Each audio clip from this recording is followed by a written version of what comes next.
Good morning, Bucknutters. Welcome to the Bucknuts Morning 5 here on Friday, March 18th, 2022. I am Dave Biddle. I am very happy joined by Jonah Booker for his usual Friday visit. March Madness for the Buckeyes today in less than 2 hours. Cannot wait. We'll get to that in just a moment. Did have some questions from Bucknut subscribers that we want to get to.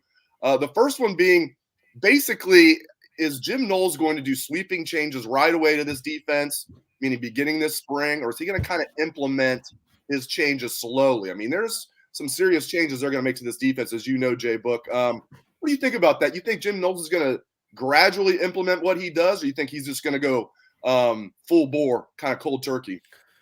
I think it's going to be a gradual process. However, I do think it's going to be a complete overhaul when it comes to the defense.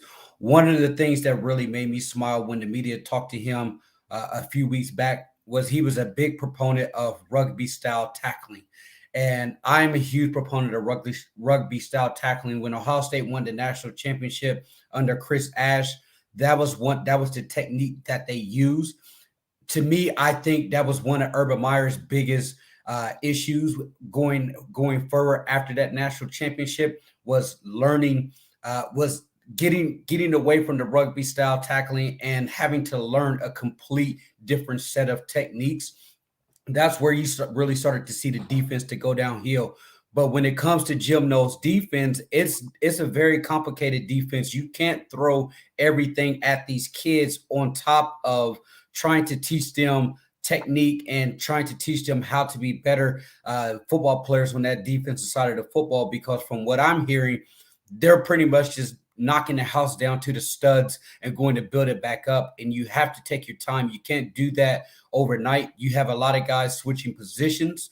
A lot of guys learning the three safety high look that they're going to be implementing. So you first have to, one, get your techniques down, get your fundamentals down, because that needs to be completely overhauled. Then two, let's get the defense figured out, because it's not going to be an easy defense to learn. Let's let these kids gradually learn it. And so as far as an actual time frame, I will say there's no way you're going to get all of that done in the spring. I'm looking at fall camp to where you're starting to really have the defense picking up to where he wants them to be. And even then, that first game, you really can't throw a whole lot out. You have to let those guys continue to learn on the fly as the bullets are actually flying, because you can only do so many practice reps, because the offense are only going to be able to give you so many looks. Once you start to get into the game and you've shown that you can actually master the fundamentals, that's when you start building on it. Got a question I want to get to. Which defensive end, this is from Nick, which defensive end will have the most sacks this season? What do you think, Jay? I'm going with JT Tuamalu. I just think that he's going to be a guy that's going to really explode onto the scene. I know Zach Harrison's back, but to me, I think we've all seen what we're going to probably get out of Zach.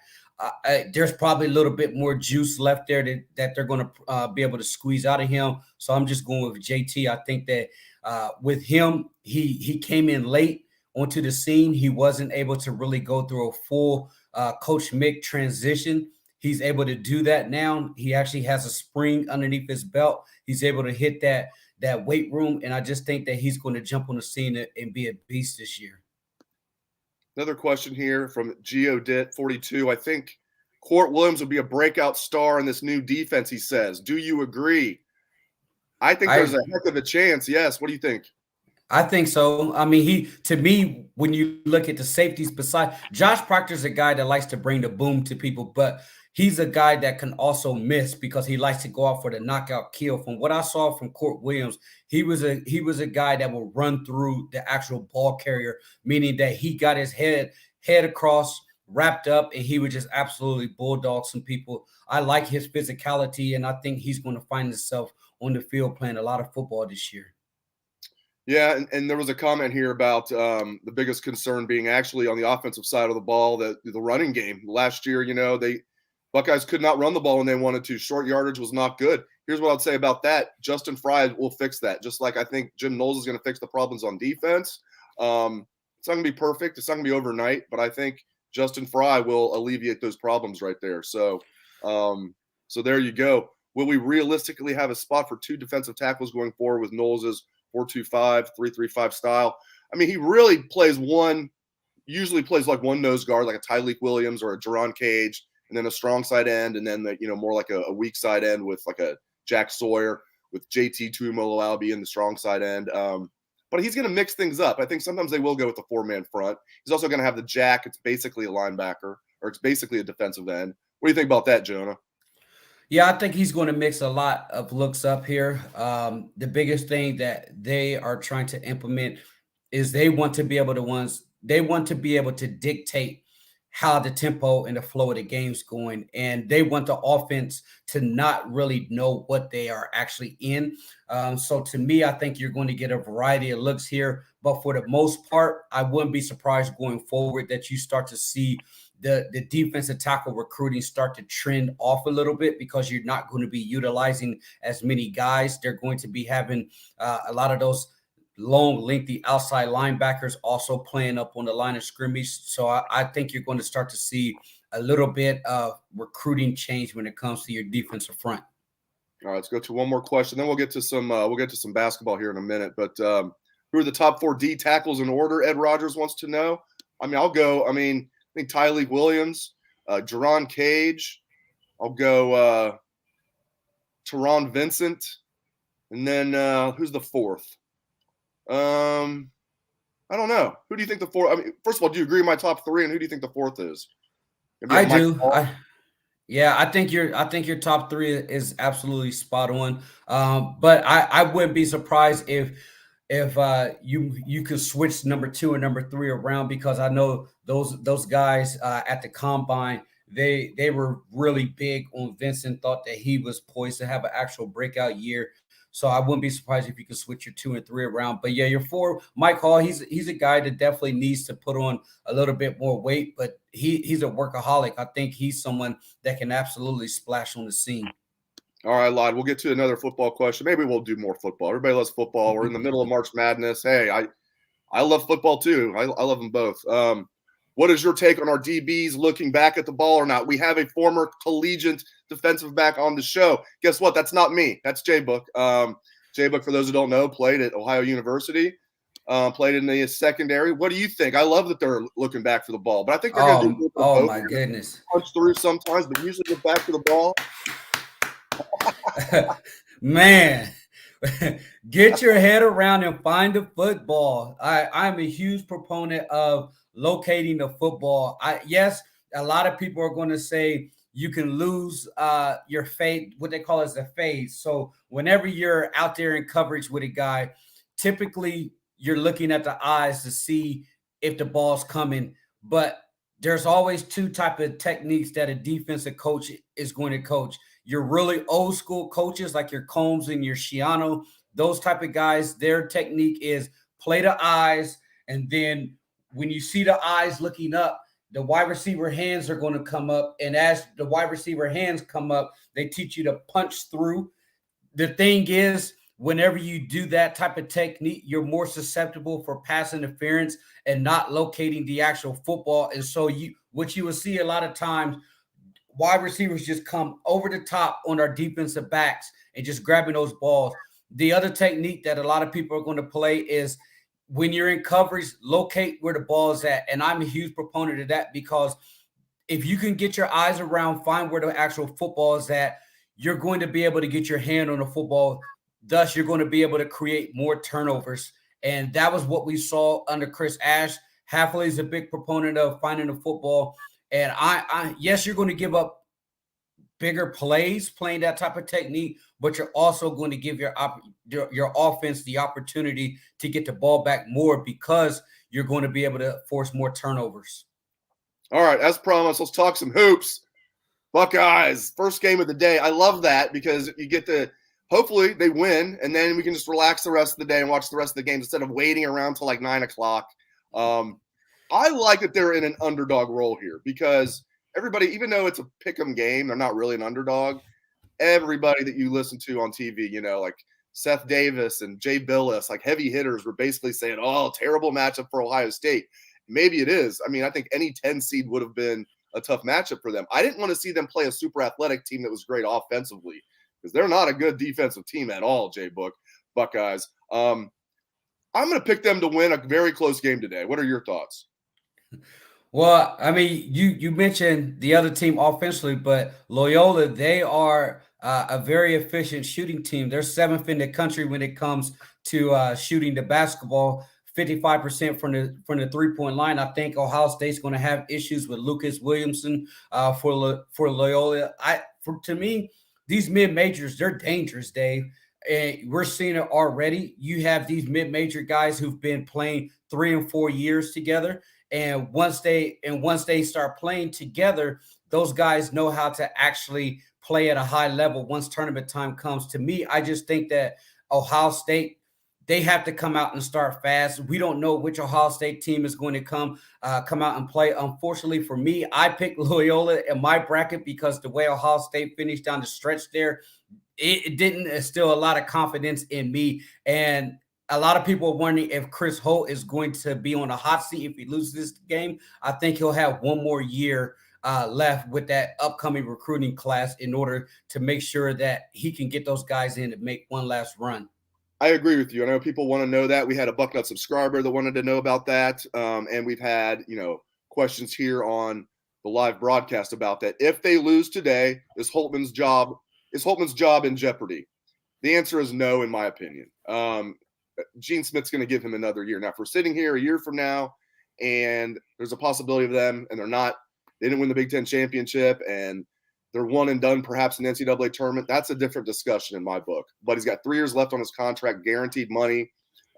He's well-liked within the athletic department, but it's a bottom-line business. He eventually is going to have to get to the second week of the tournament at the very least. He's going to have to win Big Ten championships. That's a standard at Ohio State. Not every year, but like roughly every 5 years, you should be doing that at Ohio State. And then, every once in a while, make a deep run in the tournament. But I do not think his job is on the line if they lose today. One problem they'll say about the recruiting class coming in next year, if they lose Malachi Branham, hopefully he comes back, but it sounds like he's projected as a first-round pick now, so I bet he leaves. They're going to lose E.J. Liddell. Then you put all of that on this recruiting class, and while they're very good, they're not like Thad 5 good. They're not like Fab 5 good or Thad 5 good. They're good. They're really good. But I don't think they can just come in and be like a superstar team with this freshman class. Anyway, speak more about that, Jay. Well, and if you want to talk about freshmen, having to rely on freshmen, look no further than Kentucky. You see what happened to them and Coach Cal. He's been relying on freshmen for years, always going out, getting top 2, top 3 recruiting classes and relying on those younger guys. And once tournament time comes, they aren't ready to play. They're just not. And anytime they run against a team that's been playing together for years, they usually struggle. To me, this almost feels like a must-win game for Holtmann today. You can't, at a program like Ohio State, yes, football is the bread and butter there, but there's no reason why the basketball program cannot be elite. I mean, Gene is willing to give him all of the resources possible. You can't go back-to-back years getting bounced out of the tournament in the first round to mid-majors. That's just going to be a very bad look. I mean, you look at the fan base right now, Dave, I would say 50% is for him. 50% thinks he should be fired after this year. If he loses again today, I think this is going to be really trending towards more people losing a lot more faith in him and stop giving him the benefit of doubt. But as you mentioned, you start losing some of your key players this year, and you're going to be relying on a lot of freshmen. And what's the excuse next year? Oh, he has a bunch of freshmen. Give him more time. Can you give him more time? If he can't get it done this year, he can't get it done next year because he has a young team. So it's going to be a very long offseason when it comes to the basketball program if they lose today. Gene Smith's going to have some tough conversations. I don't think Holtmann will be fired. I think Gene will at least give him one crack at the bat with this recruiting class.